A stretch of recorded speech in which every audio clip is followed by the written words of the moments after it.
Welcome to We Live in Color. I am your host, Deontay Damper. Thank y'all so much for joining us on this Thursday, Mother's Day. Well, we're getting close to Mother's Day weekend here. But before we begin with the wonderful show, I need you to do me a favor. Like, share, and subscribe to Converge, where you can learn more about the Day with Trey, the Sanctuary, We Live in Color, and more. Go to whereweconverge.com to see why Black media matters. And I'm so happy to have the amazing Renee Raketty. Raketty.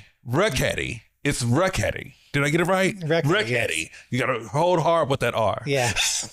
Owner and lead publisher here at SGN, Seattle Gay News, to talk about not just the history of Seattle Gay News, but how we can continue to support Seattle Gay News and support media. You know, that's exactly why this partnership is so important. And while I'm over here running my mouth and I'm going to get my Raketties right, I'm going to toss it over there to my friends. Eminem, welcome back, Eminem. What's going on with the news this week? Hey, everybody. Welcome back to the Seattle Gay News Community Brief. I'm Madison Jones. And I am Maddie Mooney. And we're here once again to give you the latest news and events going on around our local LGBTQIA Two-Spirit Plus community. But before we begin, happy early birthday to our hostess with the mostest, Deontay Damper. Woo! Deontay has been such a phenomenal friend and colleague, and I'm so grateful to have him in my life. It's been truly amazing to get to be here at Converge, and every day I'm so grateful to know him. So, yeah. Absolutely. I have nothing. and Deontay knows I love him. We love you, Deontay. All right. With that, we will get into our what's going on in the world of I'm going to get beat up later. You know what? Should we do a what's going on in the world with Maddie and Madison? Why not? Why not? Do you have anything that you've been up to lately? Well, it's May. I am going to go, my sister's actually graduating. So congrats to my sister. Yay. She's getting her master's degree in education. Amazing. She wants to be a band teacher. So the best kind of teacher. Yeah, I will be this weekend, as of this episode, go to see her graduation and everything. That's amazing. So, what instruments does she play? She's a saxophone player. Best instrument ever. I myself played the sax, also the clarinet, and now the guitar and bass. Yeah, love a musician. Yes, and she's very talented. I'm very excited for her to get out there into the world, do her thing. Love it. What about you? We heard about my crow exploits, but one of the things that I've been doing lately, also animal involved, is taking my cat outside to hang out in the sun. We have a pretty big backyard, and he's been cooped up for quite some time, and now he's finally getting out. And I took some really cute pictures today of him outside, just kicking it and walking around and being a cute little fuzzy cat. Do you do the harness thing? No, he's really, really good. I feel like I've been really blessed to have cats who aren't super wanderers and they get outside and they just run away. He listens really well, and when he strays a little too far, he likes to go in the neighbor's yard. I just call his name and he comes right on back. Very cool. I feel like most cat owners would not be able to say the same about their cat, but good that you have a cat that's so sweet and receptive. He's a good boy, my beanie baby. All right, well, we'll get into our news stories now. For our top story today, the Bureau of Alcohol, Tobacco, and Firearms announced that it will be restricting folks' ability to apply for guns using their preferred gender marker. Wow. They announced that you will have to use your sex assigned at birth in order to apply. And with it, a lot of trans rights and gun rights advocates are concerned that these rulings will restrict people's ability to seek firearms, to be intimidated to try to apply, and things like that. I recently wrote an article for the SGN about it, interviewing a guns rights group, a trans guns rights group specifically, Arm the Dolls. And we had a very good conversation. We chatted a lot about the new rulings, as well as trans communities that are like learning how to use guns and stuff. I personally am like not familiar with that world at all. So it was a very enlightening experience to get to kind of meet with other trans people who are using their Second Amendment rights to do what they need to do. I love that. Yeah. So keep an eye out for that. That's on our Instagram as well as our website. And it'll be in our new issue coming out on May 27th. Absolutely. So yeah. Arm yourselves while we still can. Yeah. Use those rights while we still have them. Yeah. Yeah. It's a very unfortunate situation we're going through right now in the trans community. So, but important that folks like them are advocating for our rights and getting folks educated. Absolutely. So, all right. Well, next, South Seattle will soon receive a new community center.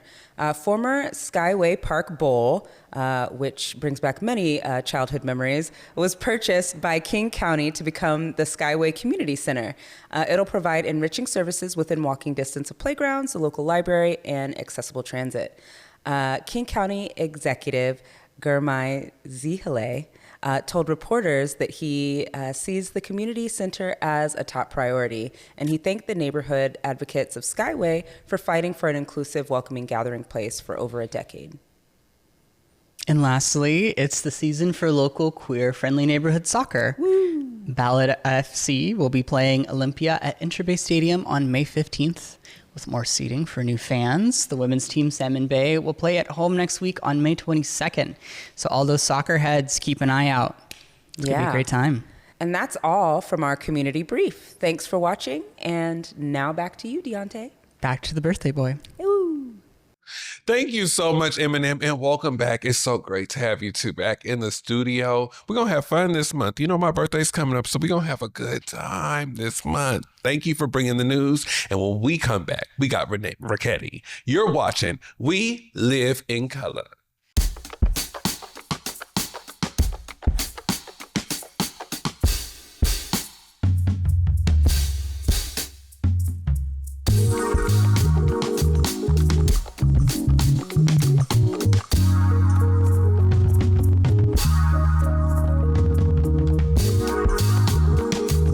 Yo, this is it, okay?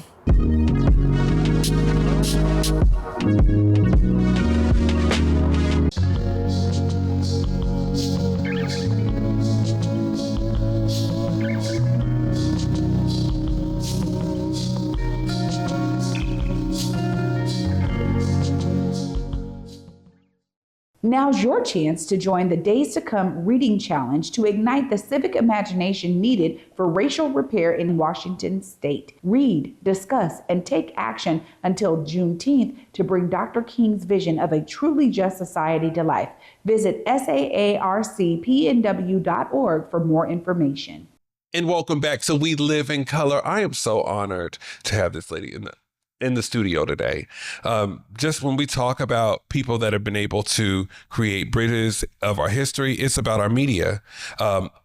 Omari talks about Renee as if she is family, and it feels so great to interview family. So welcome, the incomparable Renee Raketty. Thank you so much. Well, it's an honor for Omari to say such a nice thing about me, because I have nothing but nice things to say about Omari as well. Mm-hmm. You know, Omari don't say that about very many folks. So you are family. So Renee, let's go over like some of your journey. Like, how did you, like, what made you where are you from originally? Yeah, that's what I was going to ask. Well, my family moved to like Renton when I was like 10. Oh, so you from Renton? No, hold on. I take that back. So my family moved from Renton when I was 10 to Bellevue. Okay. Believe it or not. And I was very lucky to attend a very nice school, Newport High School in Bellevue. And it's really great because the school is very well resourced. So I got a great education. So living out there in Bellevue, did you start writing back then? Or? It was a lot different then, I have to say. Okay, so walk us back. Yeah. How different was it back there? Because I wouldn't look at Bellevue being the most inclusive space now. Well, you wouldn't believe it. There actually used to be farms out there in Bellevue, and believe it or not. And it wasn't that inclusive actually back then. There was obviously some people of Asian descent. there was, a handful of Black people, mostly white people. And, like in other parts of Bellevue, there was Hispanic people, like my family. So, and while growing up, as we come into our own, right, when did you start writing? Well, I started writing in high school, actually. I just like had a real, I don't know what you would say, a real interest in what was happening in the world. From a very young age, I was really interested in politics, voted for Jesse Jackson in my first, in the primary, and then Bill Clinton in the general. But also like, I was just really aware of what was happening in the world. And I was very lucky to have a mom too that understood that. And so, we walked out of middle school during the first Gulf War. Okay. My mom was very supportive, which we're very lucky to have that happen, especially in Bellevue. Not all parents were as accepting. No, but I mean, I also found even as me as a kid, like when I started writing, because I used to write songs back in the day, but it also helped me get a discovery of like who I was within my queerness. And although I would write subliminally, I remember one of my cousins finding it and kind of asking questions. So how did you navigate like with your family as you were discovering yourself? Good question. I would say that wow. What's really interesting is that there was a show on KCTS called In the Life. And that show for the first time showed me that you could be, someone who had same-sex attractions and still be like normal, happy, and productive members of our society. I wasn't hearing that message, obviously, in high school. I wasn't hearing that from my peers. And so these feelings that I had that I was struggling with, I finally was able to like, put some labels to it. Obviously, like the gender, transition was a much longer journey. Originally, like identified as like a young, tween kind of, young feminine, being, which obviously did not play well in Bellevue, in my high school. And so I had been like, wrestling, up until my senior season of wrestling. And so like, but I had decided that I wanted to do something different in my high school. Yeah. So I decided to start a Gay Straight Alliance, which was, kind of revolutionary back in that day. Now, what year was that? That's what I'm saying. God, it was probably like, I think it was like 96. Okay. That's when I got started. And it was crazy because like, it was so like, I guess, newsworthy that 2 newspapers wrote about it. I was in the East Side Journal and the South County Journal. And obviously that kind of exacerbated some of the bullying that I was experiencing. But it kind of like started me on this journey to being publisher of the SGN because of that bullying, I was able to like speak out against bullying in Olympia, testified. I also did a lot of media work for the Safer Schools Coalition. About me being bullied. But how did you do? I mean, I think about like the times that we live in now, which of course is all inclusive, but what made you, because there was no key leaders out there in Bellevue that looked like that were in our orientation. So like, how did you navigate that? What made you keep going? I think I was too stubborn, like, there's a very strong work ethic in my family. I grew up in a household full of immigrants. We helped them like to become citizens of the United States. My stepdad, Victor, my stepdad, Hugo, my, step's brother, Victor, his whole family was living with us. So like, we're all very hardworking individuals. And I think that kind of rubbed off on me as well. And so like, I kind of knew I had to make my own way in the world. And also I think attending a high school that had very affluent students, they were driving BMWs, Mercedes, and I was coming to school in a Nova, so, I mean, there was a lot of reasons why I got picked on, obviously, as well. But like I said, like, that, work against bullying, led me to be like a spokesperson for Seattle P-Flag. I was on the sides of buses. I was on billboards. Okay, billboards. I mean, it was the most, I guess, defaced and what do you call that? Most defaced campaign they've ever had, but I think the message got out, that it was okay to be gay. And I was really honored to, be there, with other, well, I was just honored to like be asked to participate in that. and to, put my face out there, because I know there's a lot of kids who can't do that. A lot of families that like are embarrassed about, having LGBTQ children. And so to be there with a big message saying it's okay to be gay is what I'm all about, like whatever you are, be proud about it, go out there and do it and be bold, There's a famous quote that says, be bold, there's power and magic in it. And I subscribe to that philosophy 100%. Look, I believe that because one, you're a Taurus by nature, so you're a nurturer, but also standing firm, right? Yeah. And I want to know more about like how you got into SGN and be able to really unpack that, and also figuring out ways that we can support, because I know that there's more to this journey. Oh, yeah. We'll unpack that in just a second. Okay. We're gonna take one break, y'all. You watching We Live in Color with Renee. This May, Seattle Opera presents Carmen. Iconic melodies make Carmen irresistible. Don't miss Carmen, May 2nd through 17th at McCaw Hall. Details at seattleopera.org.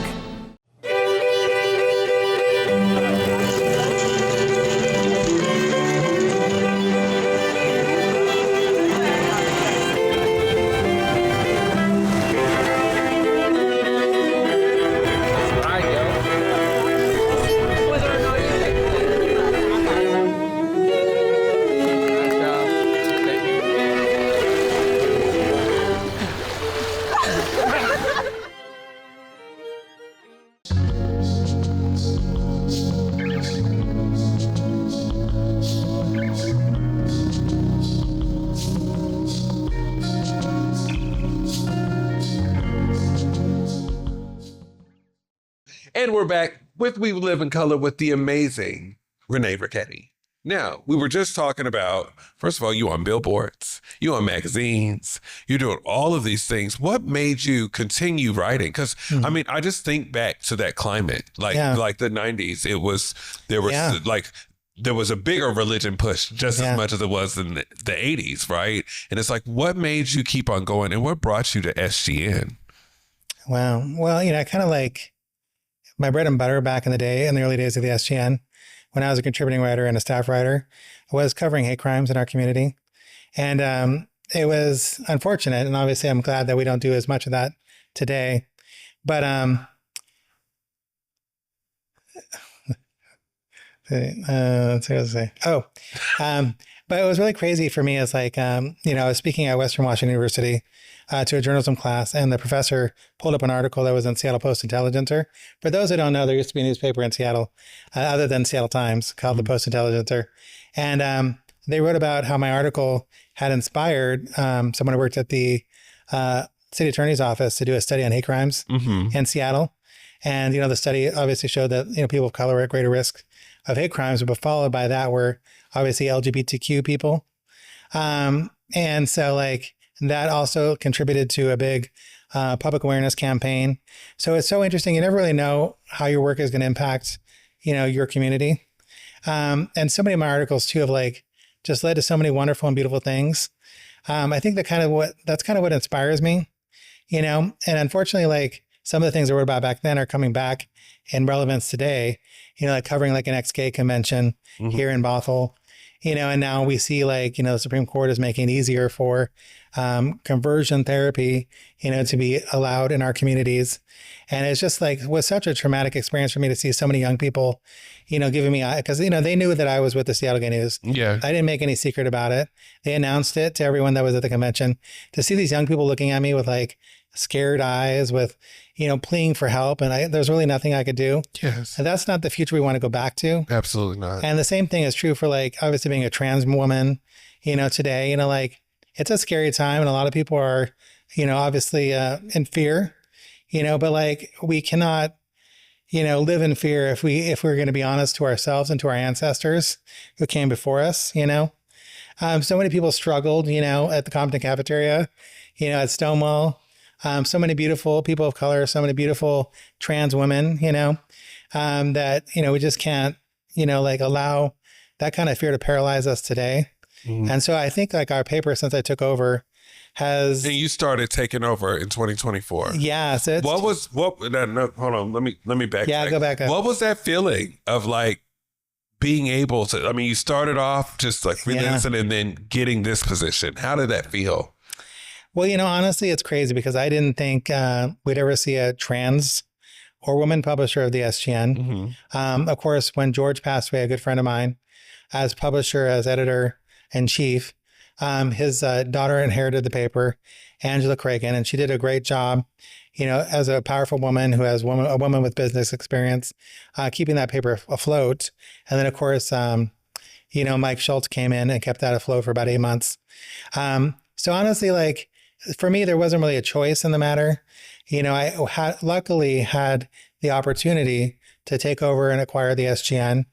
And I had a goal of what I wanted to do with it, which is, say something that hadn't been said in a long time, to be bold in doing it, and sort of throw away like any consequences that may arise from doing that, because you can't be a trans woman today, and live in fear in any way, So when it came to issues that the paper wouldn't cover before, I made sure that's the first thing we covered, you know what I mean?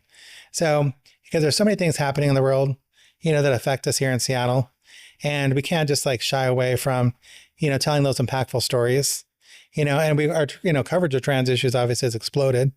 Our trans staff has exploded. This is probably the most trans and non-binary staff this paper has ever had in its history. Let me ask you a quick question. Because of course I know some of your staff. Yeah. But what is it like with the staff that you have now? I'm just Maddie, Madison, CJ, and I know there's others, but just like, how does it feel to have this? I feel like it's a force to be reckoned with. Y'all are everywhere, locally, national news. You are all you're holding community folks accountable and basically like, hey, we got our eyes on you. How does it feel to just have like this dream team? God, I'm so lucky to have such an incredible team. I say that to myself every day. And the fact that sometimes I don't even know what's happening over there because Madison is so effective in her leadership is a real blessing. You know what I mean? My goal for this paper is to say something, to do something, to go back to our roots, where we stood up against bullies, Jerry Falwell, who called us out, over our coverage. There is no bully that I want to fear or allow our paper to fear. And so when I took over, I changed our motto to pride over fear since 1974. Too many people, in our paper, died of HIV and AIDS. Too many people in our paper, struggled with, just having equal rights, obviously that they couldn't have the right to marry. Some of those issues I had a chance to write on and report on, but, we're never going back in any way. We're not taking one step back. We're going to fight until this administration pulls us out of the SGN offices and puts us in handcuffs and sends us to whatever ungodly camps, they have in mind for us. But, as a trans woman in our community, I feel like it's the least I can do for all the people who suffered so much who came before us. Well, I just appreciate you and your staff that are just keeping folks not only in the know, but also making people feel it's also a call in to community, not a call out, it's a call in. And I just really appreciate all of you so much. Yeah. And I want to unpack because there's more that we need to do to support SGN. And we'll unpack that after the break, along with our We Live in Color tribute. You're watching We Live in Color.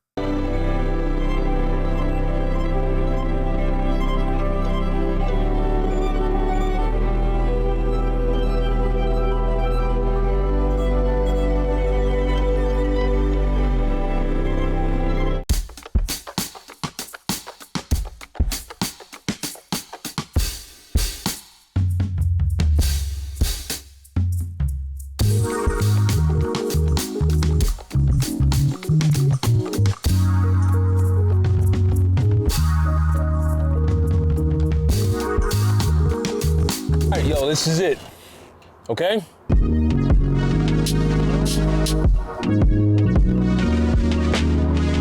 This May, Seattle Opera presents Carmen. Iconic melodies make Carmen irresistible. Don't miss Carmen, May 2nd through 17th at McCaw Hall. Details at seattleopera.org. And we're back with We Live in Color, Renee Raketty. This is my favorite part of the show, where we discuss who has helped us live in color. Who has helped you live in color? There's a lot of people I need to thank, both in our community and outside of our community. And I've had the opportunity to honor them and as the publisher of this paper, as editor of the paper, as before, giving them awards and recognition. So I think tonight I'll honor my father. What's his name? We got to say his name. Man. Yes, Henry Robert Raketty. He passed away in November. We are going to have a graveside service in June. Just because he loved me unconditionally. He never really understood some of the things I did, but he was always supportive of me. He attended Pride. When I just showed up at his workplace one day to speak, we didn't know that was going to happen. He didn't leave the room. He didn't run away. Oh. He was very proud of me standing up there and telling my story. And he's just the most kindest, gentlest guy in the entire world. He had a rough journey with his dementia, but I'm so proud of being able to say I'm his daughter and, being able to carry forward his spirit because, he, like me, never really backs away from a bully. So, he set that precedent in me and my mom as well. But, he's just such a beautiful man. And it's hard to say goodbye to him, but, he's left so much in my life that I can take with me. So thank you, Dad. I appreciate it. Thank you, Dad. And I want to, can I just ask a question? Because I'd never been able to experience this yet, but what was it like to have your dad walk with you in Pride? Oh my God, what an honor. My dad was not really an activist. He had never confronted LGBTQ issues before me. But every opportunity when his friends were telling me that he should say something to me about being gay and how that was wrong and how it was against the Bible and all that. Mm-hmm. He just sort of let these people leave his life. Okay. Because he was never going to leave me behind. And that, he didn't say that so much, but he showed that in his actions. He was a man of action. And you could see his heart by what he did and how he was always there every single time I needed him. Oh my God. But I lift him up. Yeah. And I'm quite sure we'll be walking in Pride in his honor as yes, well as ours, absolutely. Right? Mm-hmm. And, which wants me to segue to SGN in itself, right? Where are we at with SGN? How can community support? Thank you so much. So obviously it's been 52 years. This newspaper has been here for our community since the very beginning. When this paper started, it was illegal to have gay sex in the city of Seattle. We couldn't do what? Yeah. I know. Toast. Exactly. And so the laws were on the books. It's crazy. People did it, of course. Yeah. But when our community faced bullies, when it faced, injustice, the paper continued to stand up. I was really honored to have been a part of the 50th anniversary celebrations a couple years ago because every time, our exhibit of the 50th anniversary was on display, people would come up to me and say that they met in our personals, that they found their first, open and acceptable business, from our, business directory, or how they got involved in some kind of LGBTQ cause or issue because they saw it in our community calendar. So when I came back as publisher, I reinstated our community calendar. But yeah, we're facing unprecedented challenges today. Just because of the tariffs alone, our print costs have gone up 50%. Wow. We had a 30% increase because of the paper tariffs. And now we had a 20% increase because of the aluminum tariffs. For those who don't know, our paper is printed on aluminum plates. So that alone would kill most publications, and it has killed a lot of newspapers here in Washington State. But, we continue to fight on. Of course, corporations today, because of concerns over diversity, equity, and inclusion, and we have a very strong DEI policy at the SGN, are no longer supporting LGBTQ organizations like ours. So we've lost a lot of advertisers that way.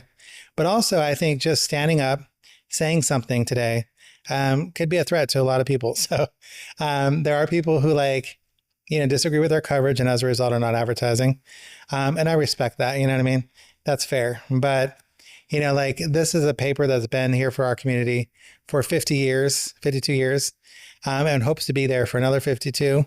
But that's going to require, an activation of our community. That's going to require that you read our paper, you pick it up.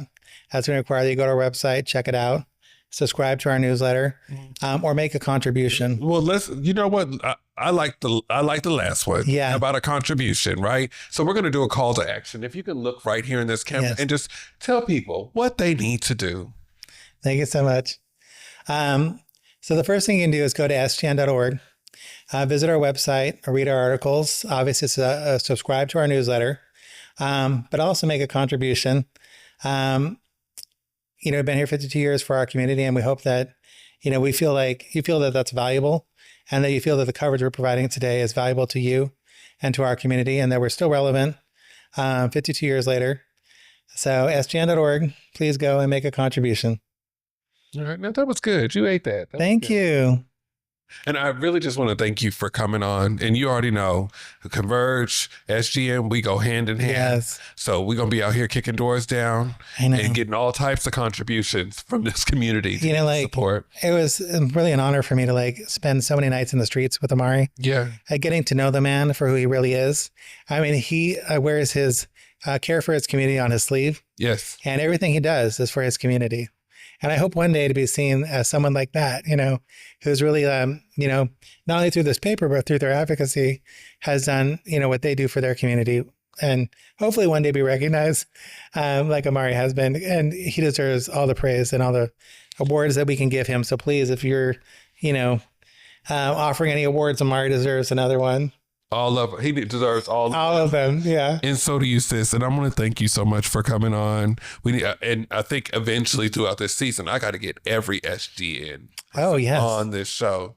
Hello, Eminem. But in the meantime, we're going to wrap up. But I love you. I love you so much. Thank you, Deontay. It's tourist season. So thank you. Yeah. It's so honored to be here with my favorite person on your show. Thank you so much. Thank you so much. And thank you, community.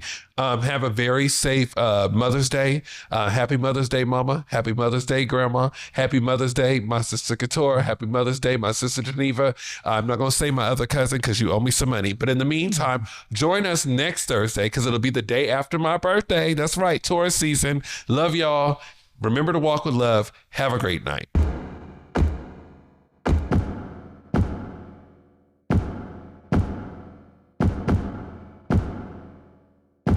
Hey everybody, Deontay Damper. To learn more about our blog posts, community events, and more, go to whereweconverge.com.